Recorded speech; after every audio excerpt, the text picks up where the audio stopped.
let me out with your smile. Now the sunshine brings the light.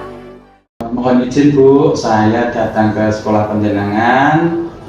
Ini yang pertama silaturahmi, yang kedua tujuan saya mendapat tugas untuk melakukan wawancara kepada 2 atau 3 kepala sekolah terdekat dengan sekolah saya yang kaitannya dengan tugas saya di pendidikan guru penggerak. Siap Bapak, saya akan menerima wawancara panjenengan. Apa yang panjenengan pertanyakan, insya Allah siap untuk menjawab. Terima kasih Bu. Saya tadi di luar itu datang ke sekolah penjenengan itu melihat aura masuk ketika masuk di sekolah penjenengan itu luar biasa.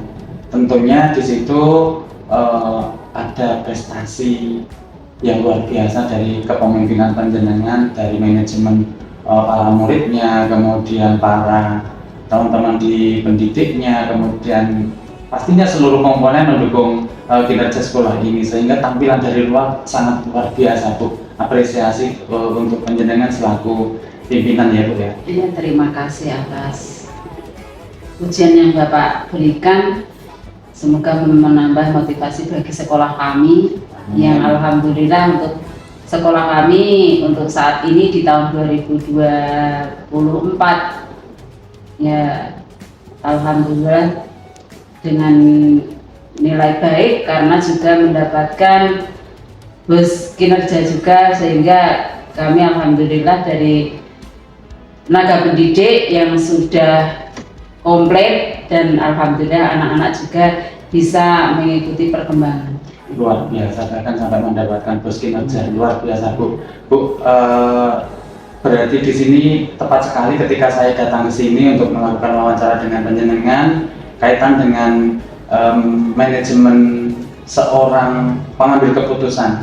Ada beberapa pertanyaan Bu yang saya persiapkan untuk menggali informasi mengenai ini Bu, tentang apa itu dilema etika dan bujukan moral. Tentunya tidak asing bagi Ibu apa itu dilema etika dan bujukan moral.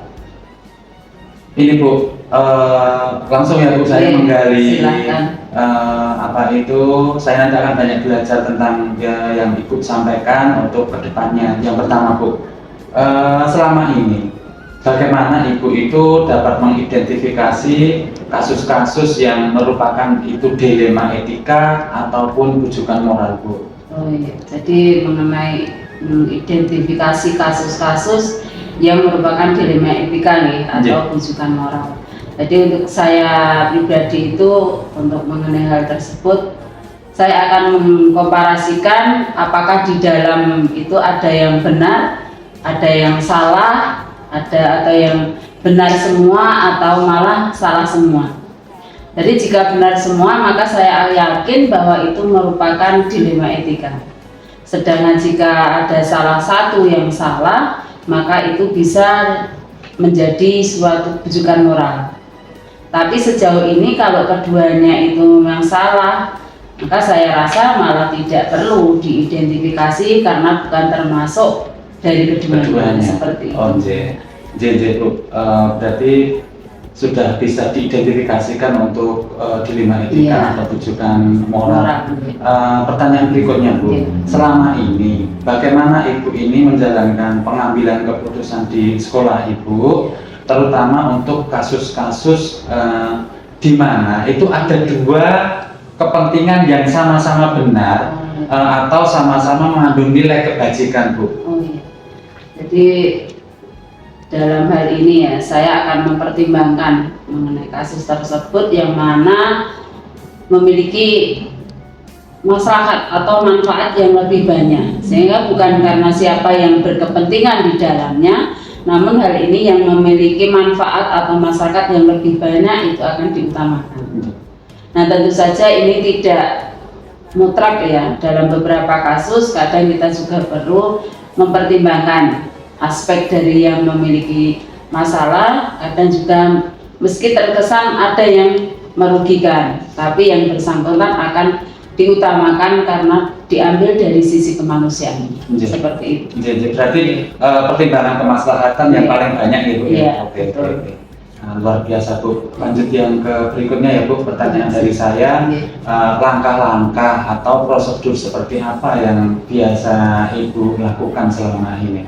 Oh iya, untuk mengambil langkah tersebut, maka saya akan mengumpulkan informasi terlebih dahulu yang mendalam sehingga bisa mungkin saya tidak termakan informasi yang dari luar yang sifatnya parsial, karena kalau saya melakukan itu nanti keputusan yang saya ambil kemungkinan besarnya akan tidak tepat. Nah, saya berusaha untuk bertemu dengan orang yang memiliki kepentingan di dalam, lalu saya akan akan ajak untuk berdiskusi. Ini saya berharap agar keputusan yang diambil itu juga akan melibatkan orang banyak. Jadi, berarti perlu hati-hati ya Bu? Iya, perlu sekali, karena supaya dalam mengambil kebijakan itu tidak ya satu sama lain tidak merugikan. Dirugikan, Iya, dirugikan dirugikan, ya. ya. Oke. Lanjut ya Bu ya. Ini Bu, hal-hal apa sajakah yang selama ini Ibu anggap efektif dalam pengambilan keputusan pada kasus-kasus dilema etika Bu? Iya, jadi dalam mengambil keputusan agar dalam kasus dilema etika itu kami mengumpulkan banyak informasi terlebih dahulu. Tidak langsung saya ambil keputusan, saya akan memilih pada kondisi yang tenang saat memutuskan permasalahan tersebut, sehingga hasil dari keputusan itu memang benar-benar diterima dengan baik dan bijak, tidak menimbulkan rasa tidak puas ataupun nanti di belakangnya timbul permasalahan baru. Iya, berarti memang semuanya kedua belah pihak itu merasa terpuaskan dengan keputusan itu ya Bu. Iya. Terima kasih Bu. Saya lanjutkan pertanyaan berikutnya Bu. Iya. Apakah Ibu ini memiliki sebuah tata cara atau jadwal tertentu dalam sebuah penyelesaian kasus dilema etika? Ya, namanya saja dilema pasti ada ada